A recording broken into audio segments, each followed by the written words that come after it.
Picture this. You're an SRE engineer at 3 a.m., staring at 6 disjointed monitoring tools while your microservices melt down. Sound familiar?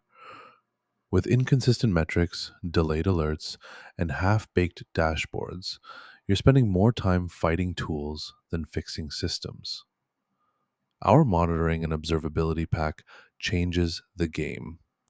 It gives you pre-configured Grafana dashboards with service dependency heat maps, Prometheus rules for SLI, SLO tracking, OpenTelemetry auto-instrumentation for distributed tracing, and alert routing that integrates with PagerDuty and Slack.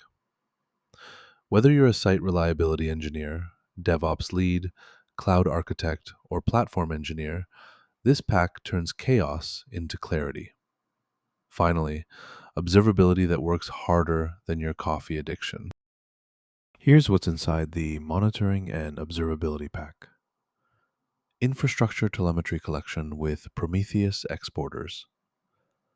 Distributed tracing pipeline using OpenTelemetry collector and Jaeger. Grafana dashboard templates for red metrics and error budgets. Automated service dependency graph generation with eBPF-powered network visibility.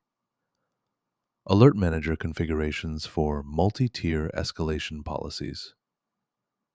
Each phase comes with working code templates, performance benchmarks, and progress checklists.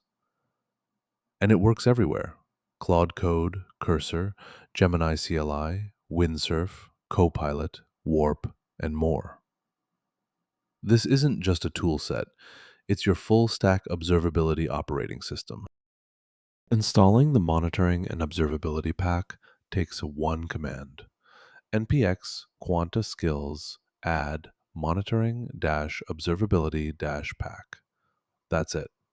It downloads the complete observability pipeline: metrics collectors, tracing backends, alerting frameworks, and 12 working Grafana dashboards. Your next Claude Code session picks up the new skills automatically. Your AI assistant now understands OpenTelemetry context propagation, Prometheus recording rules, and service mesh monitoring patterns. No more late-night Google searches, just working code and your new best friend, observability. Ready to see your system's heartbeat in real time?